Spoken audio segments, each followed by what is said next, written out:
აშინებენ ხალხს ხა მე ვერ შემაშინებენ იციან და სოფს ვიღაცას ხო შეეშინდება ეგეც საქმე. სახელმწიფო უსაფრთხოების სამსახურმა გია ხუხაშვილი საჯაროდ გაკეთებული განცხადების გამო დაიბარა.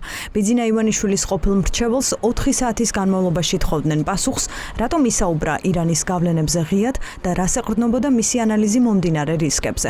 გამოკითხვიდან გამოსული კი ამბობს, რომ კითხვების ადრესატი თავად სუსია, რომელსაც ამ დრომდე არ გაუცია პასუხი, არსებობს თუ არა საქართველოში ალ-მუსტაფას უნივერსიტეტი და რისთვის იყენებს მას ირანის სახელმწიფო. შენ როდესაც გამოკითხვაზე იებარებ ადამიანებს, რომლებიც აკეთებენ საჯარო განცხადებებს, იმ კითხვებზე პასუხებიც უნდა გქონდეს. აი იგივე ალ-მუსტაფას უნივერსიტეტთან დაკავშირებით. არსებობს ეს უნივერსიტეტი თუ არ არსებობს, ხო? სუსი თუ როდესაც დაიწყებს რეაგირებას იმ ძირითად საფრთხეზე, ამით პრინციპში ის გასცემს პასუხებს და ეს მათ ინტერესებში ეს უნდა გააკეთონ მათ. სულ შეეძლო მარტივად ეთქვა, რომ არ არსებობს. რატო არ ამბობს? ესე არსებობს.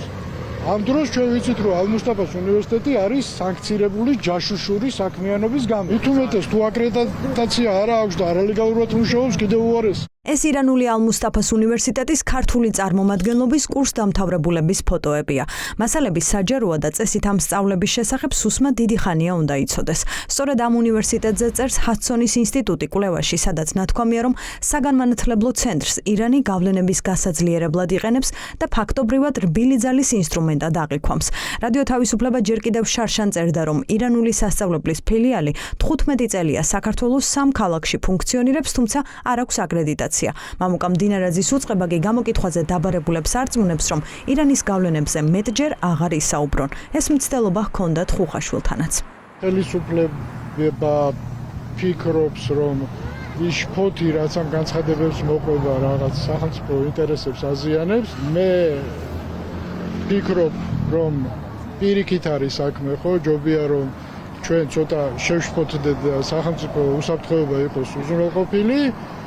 ამ თემაში ვერ შევთანხმდით, დანარჩენი კონსტრუქციული საუბრები იყო. პოლიტოლოგი არ არის პირველი, ვინც სუსში საჯარო განცხადების გამო დაიბარეს. ყველა, ვინც ირანის გავლენებზე ან ოცნების ირანთან კავშირებზე ღიად საუბრობს, სუსის სამიზნე ხდება. ეს მას შემდეგ, რაც ჰადსონის ინსტიტუტმა კვლევა ჩაატარა და თქვა, რომ საქართველო ირანის მიერ პოლიტიკური, რელიგიური, ეკონომიკური და კულტურული გავლენის გასაძლიერებლად გამოიყენება. ინსტიტუტის პრეზიდენტი სუსს მოუწოდებს იძიოს ფაქტები და არა მათი мотиваცია, ვინც ამ ფაქტებზე ღია საუბარი გადაწყვიტა. ეს კვლევა არის ჰადსონის ინსტიტუტის პუბლიკაცია, რომელიც ინსტიტუტის კვლევითი სტანდარტების შესაბამისად შეიქმნა. კვლევა გადამოწმებულ ინფორმაციას ეფუძნება, რომელიც საჯაროდ არის ხელმისაწვდომი, როგორც ეს კვლევის შენიშვნების დამოწმებებში არის აღნიშნული და ჰადსონის ინსტიტუტი მის მიგნებებს მტკიცედ უჭერს მხარს. ეს კვლევა გამომაფხიზლებელი უნდა იყოს განსაკუთრებით მაშინ, როდესაც ირანი რეგიონში მადესტაბილიზებელი ძალაა. ამ კვლევის ავტორების გამოძიების ნაცვლად საქართველოს ხელისუფლება შეშფოთებული უნდა იყოს მისი მიგნებით, რომლებიც ეყრდნობა საჯაროდ ხელმისაწვდომ ინფორმაციას, რომელიც ხელისუფლებამ უკვე უნდა იცოდეს. კვლევა საქართველოში ირანის ისლამური რესპუბლიკის მზარდი გავლენის თვალნათლივ და სისტემურ სურათს წარმოაჩენს. ეს განვითარება როგორც საქართველოს, ისევე შეერთებული შტატების ინტერესებთან წინააღმდეგობაში მოდის და სერიოზულ ყურადღებას საჭიროებს. ქართული ოცნების დეპუტატები გამოკითხვაზე კვლევის ავტორების და ექსპერტების დაბარებას ინფორმაციის მოძიების მოტივით ხსნიან და ამბობენ, რომ სუსს სჭირდება იცოდეს საიდან ჩნდება ბრალდებები. თუმცა ინფორმაციის შეგროვება და რეალური პრობლემის გამორკვევა, რომ მათი მეორეხარისხოვანი მიზანია, ეს დეპუტატების კომენტარებში ჩანს. ოცნება გამოკითხულებს გამოძიების დასრულებამდე ცილის წამებაში, ქვეყნის მტრობაში და ღალატში ადანაშაულებს. უსაფრთხოების სამსახურის მიერ გამოკითხვები სწორედ ამიზას ემსახურება, რომ მაქსიმალურად იყოს შესწავლილი ყველა ეს საკითხი და ნახოთ საფუძვლიანია ეს ბრალდებები თუ არის უსაფუძვლო ბრალდებები საქართველოს ცილის წამება საქართველოსთან დაკავშირებით. რისი ძალიან დიდი ეჭვებიც არის, რა თქმა უნდა. ამიტომ არ ვიცი ხა ჭორაობას, რაც ეს ადამიანი თუ ეს ორგანიზაცია ახორციელებს, სამწუხაროდ ჭორაობას, ამაზე ჩვენ კომენტარს ვერ გავაკეთებთ. ასეთი ჭორაობები კანდელაკებისგან და მისგანაც არაერთი გვაქვს მოსმენი.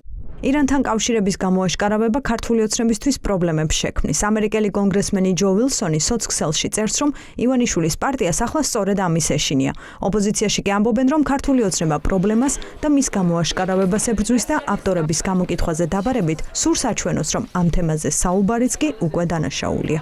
ამ ხალხის დაბარება სუსში ვითომ ამ რაღაც ირანთან დაკავშირებულ საკითხებზე სინამდვილეში მიუთითებს იმაზე, რომ კობახიძე და ივანიშვილი ცდილობენ, რომ ყველამ გაჩუმდეს, არავინ ამ თემაზე არ ილაპარაკოს, მაგრამ ჩვენ სინამდვილეში ბუნებრივია, რომ ვერავით არის ამ ზეწოლის მექანიზმებით ჩვენს ფიქრებს, ჩვენ მოქმედებებს ისინი ვერ შეცვლიან. ეს იყო დიდი შეცდომა, რომელიც დაუშვა ქართულმა ოცნებამ და დღეს ისინი თვითონ ხვდებიან, რომ შეიძლება ძალიან დიდი პრობლემები შეექმნათ საერთაშორისო ასპარეზზე და ეს გამოჩნდა უკვე მაგალითად ისრაელის საელჩოს განცხადებაში და ეს ჩვენთან არ არის ეს შეკითხვა, ეს თავსატეხია თავად ქართული ოცნებისთვის. ანუ იმ ხალხმა, ვისაც რეალური ძალაუფლება აქვს საქართველოში, მხარი დაუჭირა ამ ბრძოლაში შიიტ მოლებს. მე ეს აღქმა აქვს საქართველოს მოქალაქეებს, მათ ამომრჩეველსაც სხვათა შორის და თქმა უნდა ეს აღქმები აქვს ისრაელის სახელმწიფოსაც და ამერიკელებსაც. ხა ისრაელის განცხადება, საელჩოს განცხადება მეტი არაფერი არ იყო.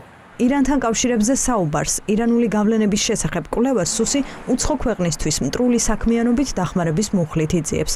ჯერ არ ვიცით, ვინ იქნება შემდეგი.